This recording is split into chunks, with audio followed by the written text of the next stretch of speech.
Hello అండి. అందరికీ నమస్తే. వెల్కమ్ టు వారణాసి వంటిల్లు. వారణాసి వంటింటికి స్వాగతం. అందరూ ఎలా ఉన్నారు ఫ్రెండ్స్? బాగున్నారా? నేను బాగున్నాను. మీరందరూ బాగుండాలని, మనమందరూ బాగుండాలని, హెల్తీగా, హ్యాపీగా, ఆరోగ్యంగా ఉండాలని నేనెప్పుడూ కోరుకుంటూ ఉంటాను. ఈరోజు నేనేం చేయబోతున్నానో మీకు చూపిస్తాను. నచ్చితే చూడండి. స్కిప్ చేయకుండా ఫుల్ వీడియో వాచ్ చేసే ప్రయత్నం అయితే చేయండి. నచ్చకపోతే హ్యాపీగా వెళ్ళిపోండి. దయచేసి నెగెటివ్ కామెంట్స్ అయితే పెట్టకండి. ఆహ్, మంచి మంచి కామెంట్స్ పెట్టిన వాళ్ళందరికీ థ్యాంక్ యూ సో మచ్. అలాగే ఇంతవరకు సపోర్ట్ చేస్తూ ఉన్న మీ అందరికీ పేరు పేరున ధన్యవాదాలు తెలియజేసుకుంటున్నాను. Thank you so much. ఎంత చెప్పినా కూడా తక్కువే అవుతుంది. థ్యాంక్ యూ అనే మాట ఒక చిన్న మాటలాగా అయిపోతుందనమాట. అంత సపోర్ట్ చేస్తున్నారు. ఇలాగే మీ సపోర్ట్ ఎప్పుడూ ఉండాలని నేను కోరుకుంటున్నాను. ఈరోజు మనం హెల్తీ రెసిపీస్ ఒక 2 రెసిపీస్ చేసుకుందామండి. ముందుగా నేను రైస్ కడిగేసుకొని పెట్టేసుకున్నాననమాట. ఆహ్, అదే ఒక 2 డబ్బాలు రైసు వేసుకొని, కడిగేసుకొని కుక్కర్‌లో పెట్టేసుకున్నాను. చూసారు కదా! ఆ తర్వాత ఇదిగోండి పాలకూర కడుగుతున్నాను. పాలకూర పప్పు వేద్దామని పాలకూర, మాగాయి పప్పు చేస్తున్నాననమాట. చాలా సూపర్‌గా ఉంటుంది. ఆహ్, హెల్తీగా ఉంటుంది. అలాగే మనం చింతపండు వేయక్కర్లేకుండా మాగాయితో ఎలా చేసుకోవాలనేది చూపిస్తాను. ఈ పాలకూర శుభ్రంగా కడిగేసుకోవాలండి. నేను తీసుకున్నాను, ఒక 4 కట్టలు తీసుకున్నాను. పాలకూర కూడా బాగా రేట్లు పెరిగినాయి కదా! పాపం వాళ్ళు మాత్రం ఏం చేస్తారులెండి. వాళ్ళకి రేట్లు ఎక్కువగా ఉన్నాయి కదా! అందుకని ఆకుకూరలు, కూరగాయలు వాళ్ళ దగ్గర అసలు బేరాలు ఆడకుండానే తీసుకోవాలి. నేను అలాగే తీసుకొచ్చాను. పాలకూర రూ. 20కి 4 కట్టలంటే తీసుకొచ్చాను. తెచ్చిన తర్వాత శుభ్రంగా అవంతా క్లీన్ చేసుకోవాలి కదా! కడిగేసుకోవాలి. ఇసుక అనేది ఉంటుందండి. బాగా కడుక్కోవాలి తప్పదు. ఒక 2, 3 సార్లు బాగా నిండా నీళ్ళు పోసుకొని ఇలాగా జాడించేసి కడిగేసాను నేనైతేను.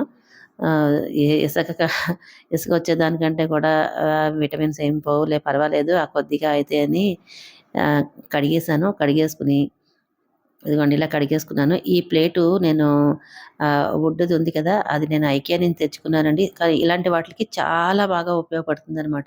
ఇలా కడిగేసుకొని దాని మీద వేసేసుకున్నామనుకోండి నీళ్ళన్నీ కిందకెళ్ళిపోతాయి. ఇట్లా ఏదైనా దాని మీద ఎండబెట్టుకోవడానికి దానికి చాలా బాగా పనిచేస్తుంది నాకైతే. ఫస్ట్‌లో నాకు దీని ఉపయోగం తెలియలేదు కానీ తర్వాత తర్వాత ఎలా వాడాలో అర్థమయ్యి బాగా పనిచేస్తుంది. ఇంకోటి కొనుక్కోవాలని అనిపించేటట్టుగా ఉందనమాట. అదంతా తీసుకొని పెట్టుకున్న తర్వాత ఇదిగోండి ఇలా క్లీన్ చేసుకుంటున్నాను. ఈ క్లీన్ చేసుకోవడం మీకు నేను ఒకటేసారి చూపిచ్చాను. నేను తర్వాత వంటంతా పూర్తయ్యే లోపల ఒక 6 సార్లన్నా క్లీన్ చేసుంటాను ఇక్కడ అంతాను. ఎందుకంటే అక్కడ నేను కడుక్కుంటూ ఉంటాం కదా! సింక్ పక్కనే కదా! కడుక్కుంటూ ఉంటాం కాబట్టి ఎప్పుడు చేతులు కడుక్కుంటూ ఉండాలి. ఇవన్నీ కూరగాయలు కడుక్కుంటూ ఉండాలి. అలాంటప్పుడు నీళ్ళు పడుతూ ఉంటే నీళ్ళు పడినప్పుడు చాలా చిరాకుగా అనిపిస్తుందనమాట. తడి తగిలితే చిరాకుగా ఉంటుంది. అందుకని అలా తుడుచుకుంటూ ఉంటాను. నేనే కాదులెండి అందరూ తుడుచుకుంటారు. నేను కొద్దిగా ఎక్కువ తుడుస్తానేమో అని నాకు అనిపిస్తూ ఉంటుంది. అంతే. ఇదిగోండి పాలకూర కడిగేసుకున్నాక శుభ్రంగాను ఇలాగ కట్ చేసేసుకుంటున్నాననమాట. మరీ చిన్నగా ఏం కట్ చేసుకోవాల్సిన అవసరం లేదులెండి. కాస్త పెద్దగా ఉన్నా సరే మరి మగ్గిపోతుంది గదా! పర్వాలేదు. పాలకూర కూడా లేతగానే ఉంది. బావుంది. ఈ పొద్దున్నే వంటలకి ఏం చేయాలో అర్థం కాదు. ముందు నుంచి ఏం ప్లాన్ ఉండదు. అప్పటికప్పుడు ఏం చేయాలా అని ఆలోచించి టక్కున బుర్రకి ఏది తోస్తే అది చేసేయడమే అనమాట. రైస్ పెట్టాను కదా! అదేమో కూత వస్తుంది. కుక్కర్ విజిల్స్ వస్తుందనమాట. ఈ పక్క దాని మీద పప్పుకి కుక్కర్‌లో పెట్టుకున్నాను. కానీ కుక్కర్‌లోనే నాకు హాయిగా ఉంటుందండి. తొందరగా చేయాలి అనుకుంటే కుక్కర్‌లో చేసేసుకుంటే ఫాస్ట్‌గా చేసేస్తాను. కుక్కర్ లేకపోతే నా వల్ల గాదు. విడిగా చేసుకోవచ్చు. కానీ టైంకి తొందరగా అందాలి అంటే ఈ కుక్కర్‌లతోటే తొందరగా అయిపోతుందని అనిపిస్తూ ఉంటుంది నాకు. ఇంకా పోపులన్నీ విడివిడిగా ఏం పెట్టాల్సిన అవసరం లేకుండా పప్పుని నేను వన్ పాట్ రెసిపీ లాగా కుక్కర్‌లోనే పోపు వేయించేసుకొని డైరెక్ట్‌గా కుక్కర్‌లోనే చేసేసుకుంటాను. ఒకటే దాంట్లోనే ఇంక 4 రకాలు చెయ్యననమాట గిన్నెలు. ఇప్పుడు కొద్దిగా నెయ్యి వేసుకున్నాను. పప్పుకి పోపు వేసుకుంటే పోపులోకి నెయ్యి వేసుకుంటే బావుంటుంది. కమ్మగా ఉంటుంది. అందుకని నెయ్యి వేసి పోపు వేశాననమాట. కొద్దిగా మెంతులు, ఆవాలు, జీలకర్ర పోపు వేయించి దీంట్లో పోపు వేగిన తర్వాత ఈ పాలకూర కట్ చేసుకున్నాం కదా! అది దాంట్లో వేసేసుకుంటున్నాను. అయితే ఈ నెయ్యి ఎందుకు పోపు పెట్టుకున్నానంటే ఇది లంచ్ బాక్స్‌లోకి పట్టుకెళ్తుందండి మా అమ్మాయి. అందుకోసమే నేను ఇంత పొద్దున్నే హడావుడిగా చేయాల్సొస్తుంది. కాబట్టి నెయ్యి వేసుకోవడం ప్రత్యేకించి ఆఫీసుకి పట్టుకెళ్ళిన వాళ్ళు నెయ్యి అది వేసుకోరు కదా! పప్పులో నెయ్యి వేసుకుంటే కమ్మగా ఉంటుంది. అందుకని ఇంక నేను నెయ్యి పోపు వేసేసి చేసేస్తాను. ఇంక వేసుకోకపోయినా పర్వాలేదులే అని ఇలా వేసి చేస్తూ ఉంటాననమాట. కమ్మగా కూడా ఉంటుంది. ఇక నెయ్యి వేసుకోలేము లేదు అనే బాధ కూడా ఉండదు కదా! అందుకని ఇలా చేస్తాను. అయితే ఈ పాలకూర వేసిన తర్వాత పచ్చిమిరపకాయలు వేసుకున్నాను 2 తుంపేసుకొని, అలాగే కొద్దిగా పసుపు, ఉప్పు కూడా వేసుకొని ఒకసారి కలిపేసుకుంటున్నాను. ఉప్పు చూసుకొని వేసుకోవాలండి. మాగాయి వేసినప్పుడు మాగాయిలో మనకి ఉప్పు, కారం అన్నీ ఉంటాయి కదా! అది దృష్టిలో పెట్టుకొని కొద్దిగా తగ్గించి ఉప్పు వేసుకోండి. అందులోనూ ఆకుకూరలకి ఉప్పు శాతం ఎక్కువ పట్టదు. ఉప్పు ఉంటుంది ఆల్రెడీ వాటిల్లో కూరలలో ఉప్పు ఉంటుందని చెప్తారు కదా! ఉప్పు తక్కువగా పడుతుందనమాట. అది చూసుకొని వేసుకోవాలి. నాకు రైస్ అయిపోయింది. పక్కకు పెట్టేసుకున్నాను. ఇక్కడ అడ్డుగా ఉంది కదా అని చెప్పి పక్కన పెట్టేసుకున్నాను. సరే ఇప్పుడు పోపు ప అదే పాలకూర కూడా వేసుకున్నాం కదా! మూత పెట్టుకున్న తర్వాత మళ్ళీ ఒకసారి తీసి చూస్తున్నాను దాన్ని. బాగా అయితే అది దగ్గరికి పడిపోయిందండి. ఉడికింది. అయితే ఇప్పుడు నాకిష్టమైన ఇంగువ కూడా వేస్తున్నాను ఇందులోని. ఆ ఇంగువ వేసేటప్పటికి మంచి వాసనొస్తదండి. చాలా మంచి వాసనొస్తుందసల. ఇంగువ ఇష్టం లేని వాళ్ళు స్కిప్ చేసేసేయండి. అయితే ఈ కార్తీక మాసం కాబట్టి ఉల్లి, వెల్లుల్లి వాడం కాబట్టి నేను ఇంగువతోటే చేసుకుంటున్నాను. మామూలు రోజుల్లో అయితే కనుక వెల్లుల్లిపాయలు దంచి వేసుకుంటే బావుంటుందండి. ఈ పోపు పెట్టినప్పుడే వెల్లుల్లిపాయలు 4 దంచేసుకొని వేసుకుంటే ఇష్టం ఉన్నవాళ్ళు అలా వేసుకుంటే బావుంటుంది. ఇదిగోండి ఇది చూపిస్తున్నాను కదా! మాగాయి. మనం మాగాయితో చేసుకుంటున్నాం పప్పు. అందుకని మాగాయి వేసుకున్నాను. అలాగే దీంట్లో మీకు ఒరుగులు లాంటివి ఉంటాయి కదా! మామిడికాయ ముక్కలు అవి వేసుకున్నా పర్లేదు. పచ్చి మామిడికాయ మీకు ఫ్రెష్‌గా అప్పటికప్పుడు దొరికిన మామిడికాయలు వేసుకున్నా కూడా బావుంటుందనమాట. ఇలా పాలకూర మామిడికాయ పప్పు బావుంటుంది. పాలకూర మాగాయ పప్పు ఇంకా బావుంటుంది. ఎందుకంటే ఇది మాగాయ ఊరి ఉంటుంది కదా! దీంట్లో ఆవాలు, మెంతులు, కారం అన్నీ కలిపి ఉంటుంది కాబట్టి ఊరి ఉంటుంది కాబట్టి ఈ పాలకూరలో వేసి చేస్తే చాలా బావుంటుంది. సూపర్ టేస్టీగా ఉంటుందనమాట. నేనెప్పుడు చేస్తూ ఉంటాను. మా అమ్మాయికి చాలా ఇష్టం అనమాట ఇది. అందుకని ఈరోజు లంచ్ బాక్స్‌లోకి ఇలా చేస్తున్నాను. ఇదంతా ఉడికింది. ఇప్పుడు నేను కొద్దిగా మెంతి కారం కూడా వేస్తున్నానండి. ఆహ్, కొంచెమే వేస్తున్నాను. ఒక స్పూన్ వేశాను. ఎందుకంటే మాగాయలో కారం ఉంది. మనం ఒక 2 పచ్చిమిరపకాయలు వేసుకున్నాం గదా! అందుకని అది చూసుకొని నాకెంత సరిపోతుందో అంత కారం వేసుకున్నాను. మెంతి కారం. మెంతి కారం వేసేటప్పుడు కూడా అసలు గుమగుమలాడిపోతుందసల. అలాగే పప్పు వేసేసుకున్నాను. పెట్టుకున్నానులెండి. 10 నిమిషాలు కందిపప్పు నానబెట్టుకున్నాను. ఈ పాలకూర కడిగే ముందు నేను పెట్టుకున్నాను పక్కన. ఇది కడిగేసుకొని అంతా పోపు అది వేసుకునేటప్పటికి అది 10 నిమిషాలు నానింది. నానిన తర్వాత దీంట్లో వేసేసుకొని మూత పెట్టేసుకున్నాను. ఒక 5 విజిల్స్ అయితే రావాలండి.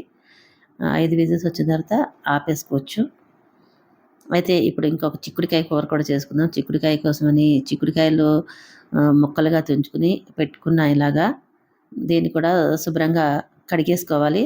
అయితే తెచ్చిన తర్వాత నేను చిక్కుడుకాయలు కడిగేసుకునే పెట్టుకున్నానులెండి. కడిగేసుకొని పెట్టుకున్నాను. తర్వాత ముక్కలు తుంచుకున్న తర్వాత కూడా ఒకసారి కడిగేసుకుంటున్నాను. ఇలా కడిగేసుకోవాలి. ఏదైనా మార్కెట్ నుంచి తెచ్చుకున్న తర్వాత కూరలు ఖచ్చితంగా ఒక 2, 3 సార్లు బాగా కడుక్కోవాలండి. ఎందుకంటే పురుగుల మందులు అవి ఉంటాయి కదా! మార్కెట్ నుంచి తెచ్చిన తర్వాతే కాదు మనకి పురుగు మందులు కొడతారు కాబట్టి ఖచ్చితంగా కడుక్కొనే తీరాలి. వీలైతే కొద్దిగా ఉప్పు వేసుకొని ఉప్పులో నానబెట్టుకోవాలి. ఒక 5, 10 నిమిషాలైనా నానబెట్టుకొని కడుక్కొని చేసుకుంటే హెల్త్‌కి మంచిది. అయితే ఇప్పుడు నేను రైస్ గిన్నె పక్కకు తీసేసుకొని అన్నం ఉడికిపోయిందని చెప్పి ఆ రైస్ తీసేసుకొని అదే కుక్కర్‌లో కడిగేసుకున్నాను. శుభ్రంగా కడిగేసుకొని దాంట్లోనే చిక్కుడుకాయ ముక్కలు వేసేసుకున్నాను. చూస్తున్నారు కదా! ఈ చిక్కుడుకాయ ముక్కలు కడుక్కున్న చిక్కుడుకాయ ముక్కలు వేసేసుకొని ఉడికించుకోవాలి. ఇప్పుడు దీంట్లో కొద్దిగా పసుపు, ఉప్పు కూడా వేసేసుకొని కుక్కర్ మూత పెట్టేసుకుంటే ఒక్క విజిల్ వస్తే సరిపోతుందిలెండి. ఎక్కువ అక్కర్లేదు. మీకు ఒకవేళ కుక్కర్‌లో ఉడకబెట్టుకోలేము విడిగానే ఉడకబెట్టుకుంటామంటే అలా కూడా ఉడకబెట్టుకోవచ్చు. కుక్కర్ కొంతమంది అలవాటు ఉండదు. మామూలుగా విడిగానే ఉడకబెట్టుకుంటారు. అలా కూడా ఉడకబెట్టుకోండి చూసుకొని. నాకంటే తొందరగా అవ్వాలని నేను కుక్కర్‌లతోనే తొందరగా అవుతుందని చెప్పి దాంట్లోనే పెట్టేస్తూ ఉంటాను. దీంతో మొత్తం 5 కుక్కర్‌లున్నాయండి నా దగ్గర. చిన్న, పెద్ద మధ్య రకంగాను అలాగా 5 కుక్కర్లున్నాయి నా దగ్గర. అయితే ఈ పప్పు అయిపోయింది. నేను పక్కకి పెట్టేసుకున్నాను. తొందరగా చల్లారుతుంది. తొందరగా ప్రెషర్ రిలీజ్ అయితే మూత వస్తుందని చెప్పి పక్కన పెట్టేశాననమాట. ఇప్పుడు మనం ఈ చిక్కుడుకాయలు స్టవ్ మీద పెట్టుకున్నాం కదా! అది ఒక్క విజిల్ వస్తే సరిపోతుంది. ఆపేయొచ్చు. దానికి కారం అయితే కావాలి చిక్కుడుకాయ కూరకి. దానికోసమని ఇప్పుడు చూపించా చూడండి, జీలకర్ర కారంతో చేస్తున్నాను. ఆ జీలకర్ర కారం ముందు వేసుకున్నాను, ఆల్రెడీ నా దగ్గర ఉంది. కానీ మీకు చూపించాలనే ఉద్దేశంతోటి మళ్ళీ వేస్తున్నాను. ఎండుమిరపకాయలు వేసుకోండి, అలాగే జీలకర్ర వేసుకోండి. అన్నీ పచ్చివే, వేయించాల్సిన అవసరం లేదు. జీలకర్ర కొద్దిగా ఎక్కువగా వేసుకోండి, ఎక్కువ మోతాదులో వేసుకోవాలి. కొద్దిగా అంటే కొద్దిగా ధనియాలు వేసుకోవాలి. ధనియాలు వేసుకోకపోయినా పర్వాలేదు, మీ మీ ఇష్టాన్ని బట్టి ఉంటుంది. మా అమ్మ వాళ్ళైతే ధనియాలు వేయరండి, జీలకర్ర ఎండుమిరపకాయలే వేసి మిక్సీ వేస్తారు. నేనైతే కొద్దిగా ధనియాలు వేస్తాను. మా ఇంట్లో ధనియాలు వేస్తే అందరికీ ఇష్టం అనమాట. అందుకని ధనియాలు వేస్తున్నాను. వేసి మిక్సీ వేసుకోవడమేనండి. చెప్పానుగా, అన్నీ పచ్చివే, వేయించాల్సిన అవసరం లేదు. ఇప్పుడు కొంచెం చల్లగా ఉంది కాబట్టి వాతావరణం, అవి మెత్తగా ఉంటున్నాయి మిరపకాయలు. లేదంటే కనుక ఎండలో పెట్టుకోవాలి. అలా ఎండలో పెట్టిన పక్షంలో కొద్దిగా వేడి ముకుట్లో ఒకసారి వేసేసి ఆపేసేసి అలా కూడా వేసుకోవచ్చు. మెత్తగా నలిగిపోతే వేసేసుకోండి, పర్వాలేదు. నలగవు అనుకుంటే కనుక వేడి మూకుట్లో ఒకసారి వేసేసి మిక్సీలో వేసేసుకోండి. అలా అనమాట. జీలకర్ర కారం చాలా సింపుల్ అండి చేసుకోవడం. అయితే దీంతో చేసుకున్న కూరలు బాగుంటాయి, ఫ్రైలు చాలా బాగుంటాయి. ఆ జీలకర్ర వాసన భలే ఉంటుంది, చాలా బాగుంటుంది. ఇదిగోండి, కుక్కర్ అయితే అయిపోయింది, మూత కూడా వచ్చేసింది. ఇది బాగానే ఉడికిపోయింది. ఇప్పుడు స్టవ్ మీద మూకుడు పెట్టేసుకుని కూర చేసుకోవాలి కదా! అందుకని స్టవ్ వెలిగించుకుని మూకుడు పెట్టేసుకున్నాము. మూకుడు పెట్టుకున్న తర్వాత కొద్దిగా ఇదిగో ఇది పల్లి నూనె అనమాట, వేరుశనగ నూనె. ఇది నేను అక్కడి నుంచి తెచ్చుకున్నదనమాట. గానుగ ఉంటుంది కదా, గానుగ దగ్గర వేస్తారు కదా, కట్టె గానుగ దగ్గర, అక్కడి నుంచి నేను తెచ్చుకున్న ఆయిల్ అది వేసుకున్నాను. అయితే పోపులో కొద్దిగా ఆవాలు, శనగపప్పు, మినపప్పు వేసి వేయించుకోవాలన్నమాట. పోపు మాడిపోకుండా దోరగా వేయించుకోండి. మాడిపోతే కొద్దిగా నల్లగా అయిపోయింది అనుకోండి, మాడిపోతే కొద్దిగా చిరుచేదులాగా వచ్చేస్తుంది, బాగుండదనమాట. ఇదిగో చూడండి, మీకు దగ్గర నుండి కూడా చూపిస్తున్నాను.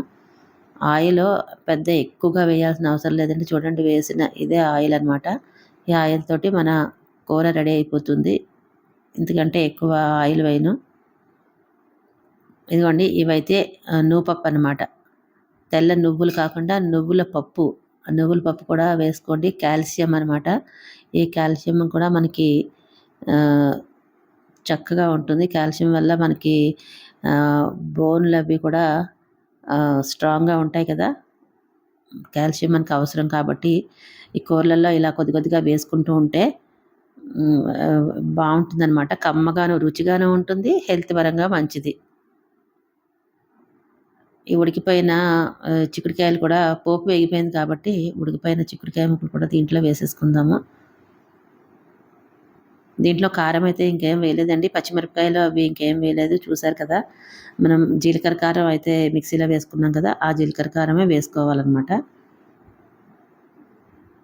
కానీ చాలా రుచిగా ఉంటుందండి, చాలా సూపర్గా ఉంటుందన్నమాట. మంచి వాసన, జీలకర్ర వాసన భలే ఉంటుంది. డైజెషన్ కూడా మంచిది కదా జీలకర్ర అనేది. నేనైతే జీలకర్ర ఎక్కువ వాడతానండి. వాడే వాటిల్లో కొద్దిగా ఇంగువ ఇంగువ వాడతాను, జీలకర్ర ఎక్కువ వాడతాను.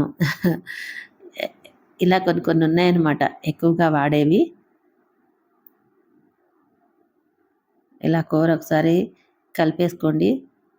మనం పోపు వేయించిన తర్వాత ఈ ముక్కలు వేసుకున్నాం కదా, ఉడికిన చిక్కుడుకాయలు అవంతా శుభ్రంగా కలిసేటట్టు కలిపేసుకోండి. ఇప్పుడు కొద్దిగా ఉప్పు వేసుకోండి. అంటే మనం ఉప్పు వేసుకుని ఉడికించుకున్న ముక్కల్లోనూ అది కూడా దృష్టిలో పెట్టుకుని ఉప్పు వేసుకోండి. ఎందుకంటే ఆ ముక్కలకి ఉప్పు అంటుతుంది. అది కూడా మీరు కొంచెం దృష్టిలో పెట్టుకుని ఉప్పు వేసుకోవాలి. ఉప్పు, పసుపు వేసుకుని ఒకసారి కలిపేసుకోండి బాగాను.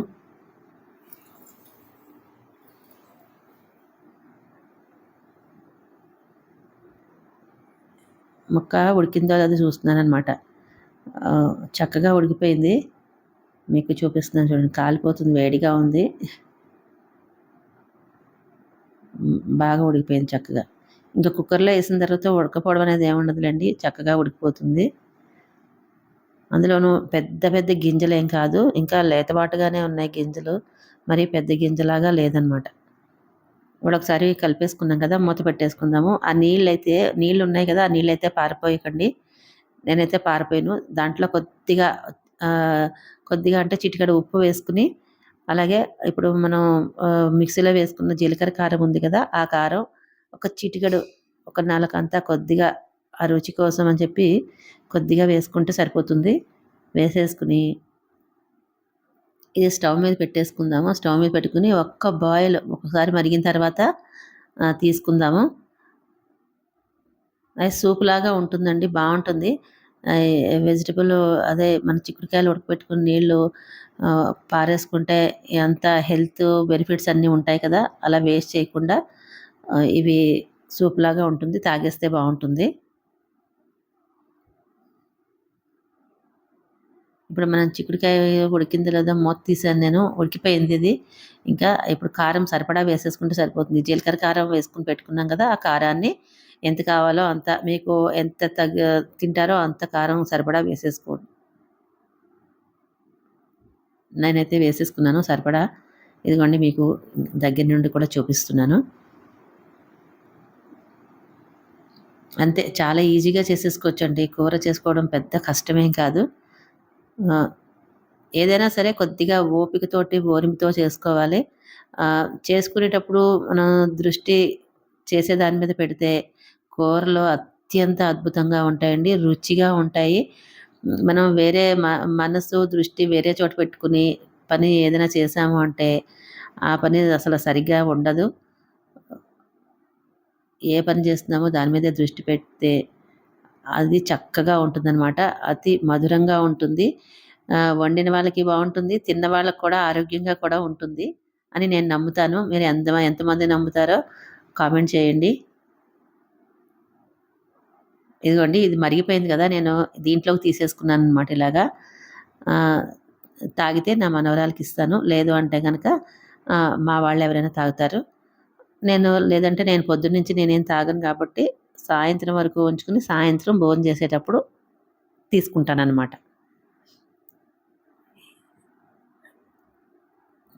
ఇవన్నీ తీసేసుకుని ఎక్కడివక్కడ సర్దేసుకోవాలి. కూర కొద్దిగా హై ఫ్లేమ్‌లో పెట్టాను, కొంచెం తొందరగా ఎగిరిపోతుందని.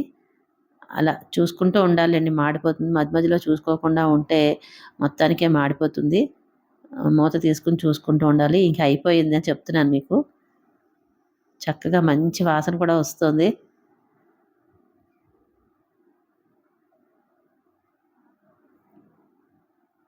ఇదిగోండి ఇంకా కార్తీక మాసం అయిపోవస్తోంది. తొందరగా అయిపోయిందనే అనిపిస్తోంది చెప్పాలంటే. ఇంక ఎన్ని రోజులు లేదు కదా కార్తీక మాసం. అయిపోతుంది. నా నక్తాలు కూడా సక్సెస్‌ఫుల్‌గా పూర్తి అయిపోతున్నాయి. హ్యాపీగా ఉంది. అయితే పప్పు అయిపోయింది కదా, ఇప్పుడు విజిల్ అయితే అదే కుక్కర్ చల్లగా అయింది.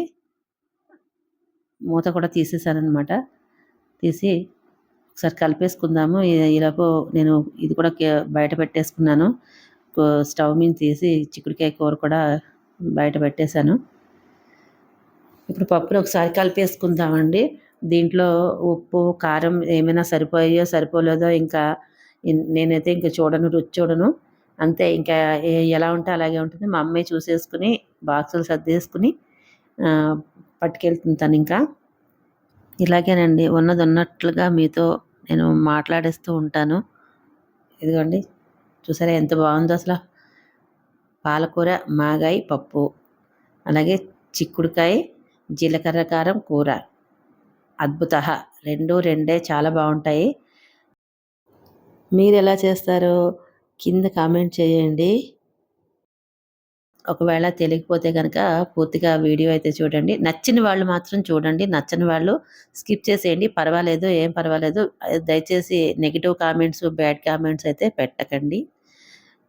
మీకు నచ్చకపోతే హ్యాపీగా వెళ్ళిపోండి. చెయ్యి కాలిందండోయ్! వేడివేడిగా ఉంది. ఒక్కొక్కసారి దృష్టి ఉండదు కదా, చెప్పానుగా. అందుకని దృష్టి పెట్టుకోవాలి. ఏది పని చేస్తే ఆ పని మీద దృష్టి లేకపోతే అలాగే ఉంటుంది. ఒక్కొక్కసారి మర్చిపోతూ ఉంటాము. చెయ్యి కాలింది. పాపం మొన్న మా అమ్మాయికి కూడా అలాగే కాలిందండి.